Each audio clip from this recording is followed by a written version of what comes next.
नमस्कार, next 9 news देख रही हैं आप और मैं हूं आपके साथ प्रज्ञा सिंह। बहुत बहुत स्वागत है आपका हमारे आज के इस खास वीडियो में। महाराष्ट्र की राजनीति में इन दिनों शिवसेना के विज्ञापन की खूब चर्चा है। शिवसेना के राष्ट्र में मोदी और महाराष्ट्र में शिंदे के विज्ञापन से राज्य का राजनीतिक माहौल गर्म हो गया। विज्ञापन से बीजेपी नेताओं और कार्यकर्ताओं में नाराजगी का माहौल है और इसी तरह बीजेपी नेता ने शिवसेना ठाकरे समूह के पार्टी प्रमुख उद्धव ठाकरे को दोस्ती की पेशकश दी। इसे लेकर राजनीति चर्चाएं छिड़ गई। दरअसल आपको बता दें कि उत्तर प्रदेश के उप मुख्यमंत्री केशव प्रसाद मौर्य ने मोदी एट 9 महाजन संपर्क अभियान के अवसर पर महाराष्ट्र के दौरे पर हैं। मौर्य ने उद्धव ठाकरे को लेकर बड़ा बयान दिया। आपको बता दें केशव प्रसाद मौर्य ने कहा कि उद्धव ठाकरे के लिए बीजेपी के दरवाजे खुले हैं। दरअसल आपको बता दें कि ये बयान देने के बाद अब महाराष्ट्र की सियासत गर्माती हुई दिखाई दे रही है। उद्धव ठाकरे को लेकर मौर्य कहते हैं कि उद्धव ठाकरे बाला साहेब ठाकरे के बेटे हैं। उनका कोई विचार हो तो हमारे राष्ट्रीय अध्यक्ष जेपी नड्डा को प्रधानमंत्री गृह मंत्री अमित शाह से चर्चा करनी चाहिए।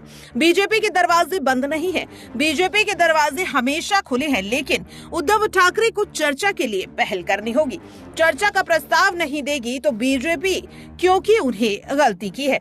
बीजेपी ने गलती नहीं की और इसीलिए अब उद्धव ठाकरे को बीजेपी में शामिल होने का न्योता दिया जा रहा है।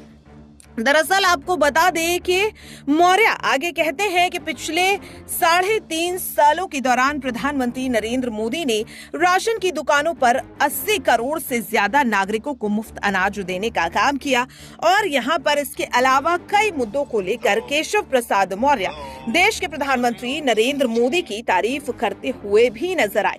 अब ऐसे में सवाल लगातार ये उठ रहा है कि क्या वाकई में मुख्यमंत्री एकनाथ शिंदे को एक बार फिर से बड़ा झटका लगने वाला है।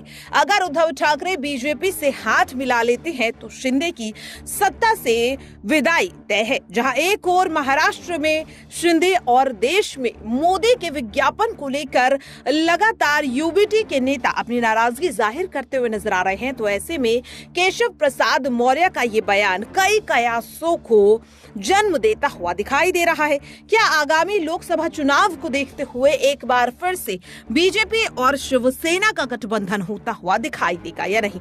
दरअसल आपको बता दें कि इससे पहले भी बीजेपी और शिवसेना एक साथ हुए थे, लेकिन मुख्यमंत्री पद को लेकर दोनों ही पार्टियों के बीच अनबन हो गई और इसके चलते दोनों के गठबंधन भी टूट गया। अब ऐसे में सवाल ये उठ रहा है कि क्या सत्ता में वापसी करने के लिए उद्धव ठाकरे एक बार फिर से बीजेपी से हाथ मिलाते हुए नजर आएंगे या नहीं?